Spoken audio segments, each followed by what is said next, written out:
Hello, today is Monday the 29th of June. I want to thank all my subscribers for tuning into this channel and everyone that's new here. I really appreciate you. And for me to do really well here, I'm going to encourage you to incorporate these readings on a daily basis so that I can also feel encouraged and confident to be here with you. That means please give me a thumbs up. Share this reading with anyone you think might resonate with these messages.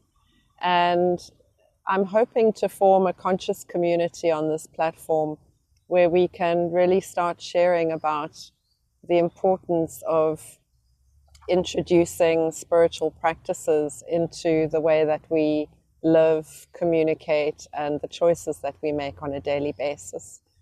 The book, The Song of God, I started reading back in 2016. It caused a lot of eye-opening realizations, which led to a lot of change and transformation in my life. And perhaps some of what I read will not resonate with you. There are Sanskrit words in the readings, and it is a breakdown of the Bhagavad Gita, the 700 verses from ancient Upanishad texts, which were written before Hinduism and have become an integral part of the foundations of Hinduism. I myself am not a Hindu. I grew up in a Catholic household.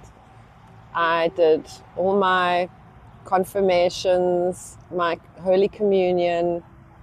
I had a wedding in a Catholic church, and after my first divorce, I began to start spreading my wings, if you will, into other avenues of religion and spirituality, and learned more about Christianity, and then furthermore my journeys between India and South Africa and me becoming a yoga teacher, and then doing work on the streets of India, karma yoga.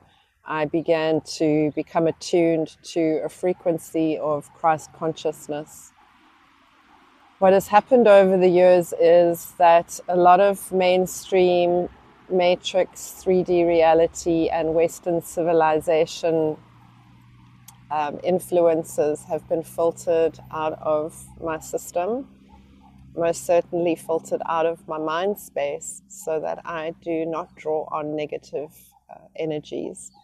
This has created something very interesting out of this heavy body vessel of mine, where I've transmuted so much energy over the years that I've learned how to work with energy, have become an energy healer, and use that light body work on myself repeatedly to keep myself in a high vibrational frequency. I have polarized people. I have come up against some conflict. Perhaps I'm a little bit controversial in nature because I tend to jump in with both feet first and try and do as much as possible to get the ball rolling, and that has become a risk because I do put myself in danger or hinder certain directions my life could take because I am making a stand. I'm making a stand for women in the world to try and become a representative not only of the divine feminine, but just to be the best version of a woman. I am a mother. I'm a single mother. When I had my daughter, I was 2 months pregnant before I found devastating news out that the father of my child had been in a motorcycle accident. And so my daughter was born without a father.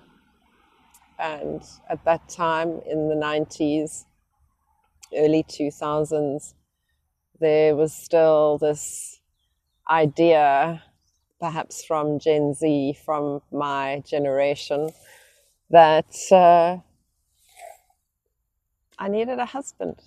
I needed a father in the dynamic for my child, and with that was the idea that there would be stability and security and safety in this partnership.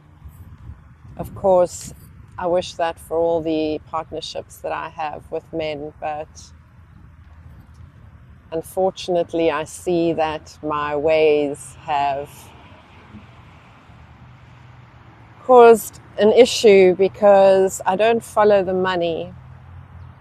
I follow what God and Spirit have impressed upon me, on my heart, and what I'm being called to do to help others, to help humanity and women